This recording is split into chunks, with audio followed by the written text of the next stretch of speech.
Don't try this at home. You know, when you think here in the U.S., when you think of the name Craftsman in regard to tools, the brand name, back in the day, that was pretty good stuff. Um, for the average homeowner and even some at the professional level, Craftsman tools were, was the real deal. Well, this old grinder is a Craftsman. I'm guessing from the late 40s, early 50s, so, it's well into its 70s. And I mean, when they built this stuff back in the day, I mean, look at this. This is heavy cast iron. When I took this apart, it was evident to me that somebody had been into it before me. So I don't know if the bearings have been replaced or not. They were pretty crunchy, but I realized the old grease that was packed into them was set up solid as a rock. So I squirted some liquid wrench in there. I love this stuff. I'm not sponsored by these guys in any way. I've been using liquid wrench for decades. I learned about liquid wrench from my dad back in the early 60s. You don't hear much about it anymore. It's always PB Blaster or WD-40. But in my opinion, liquid wrench is far better. When I can't get something lubricated or loosened up with WD-40 or PB Blaster or any of the other penetrants, I give it a shot of liquid wrench and it comes loose every time. So that's my 2 cents on penetrants.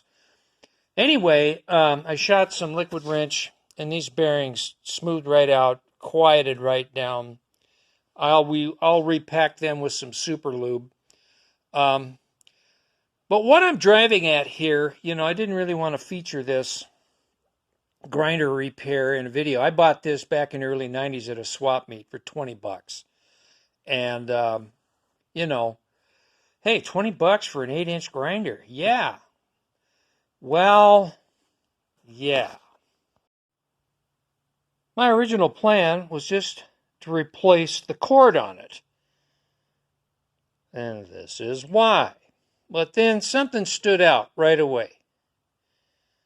Okay, that's only a 2-prong cord. There's no ground.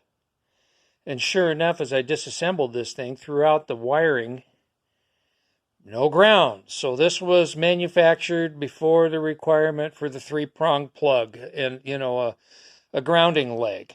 No ground to the case. This thing was a fire or electrocution thing waiting to happen.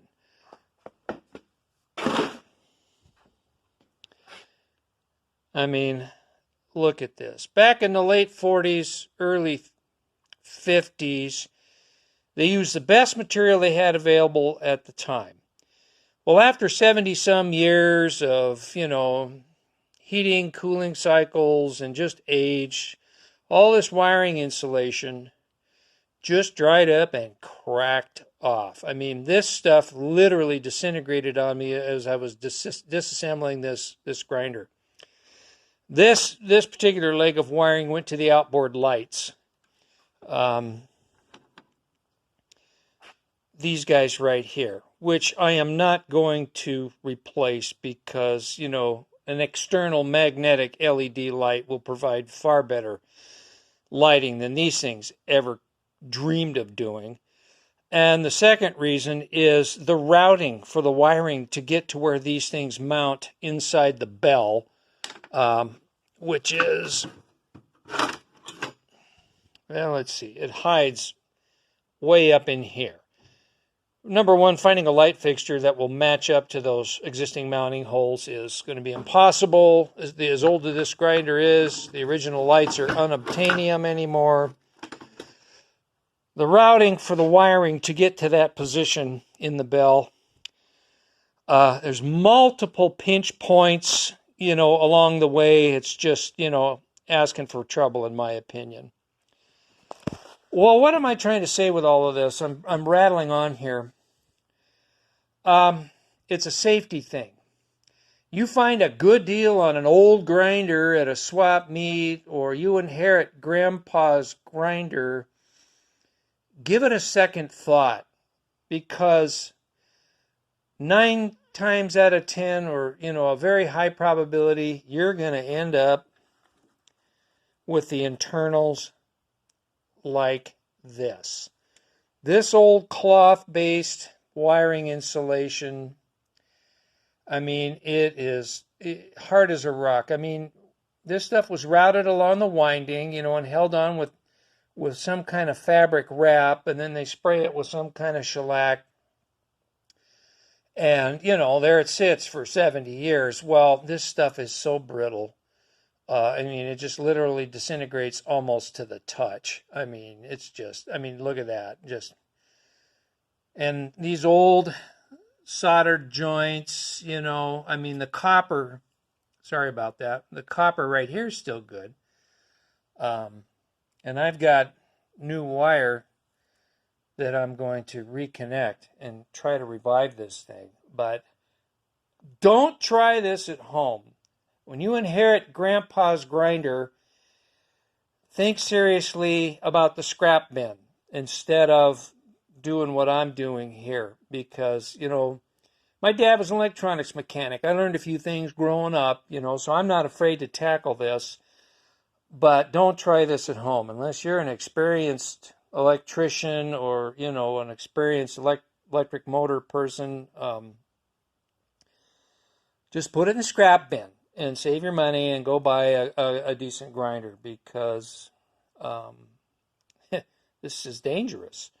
And obviously, when I wire this thing up, it's going to have a ground lead, and the case will be grounded. But I've got some real spaghetti here to clean up.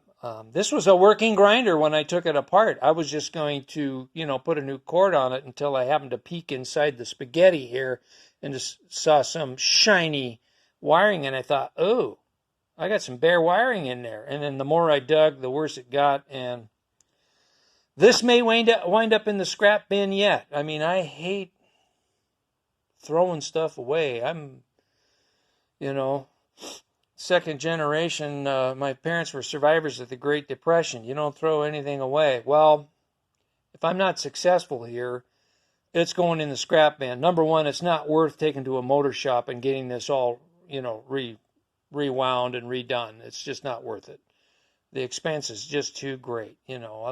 I could take the money I would dump into this and just go, and save up and go buy a good Baldor grinder, and that's that. It's either I just throw it back together, make a shelf ornament out of it, which I might do if I'm not successful with this. But the whole point of this is safety.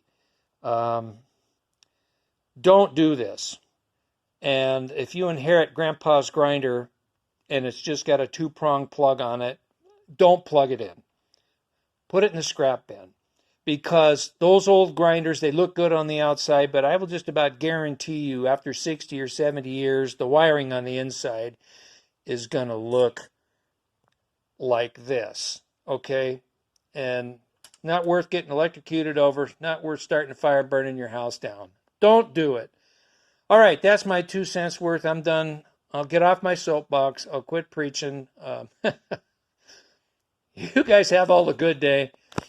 And I'll see you on the next one.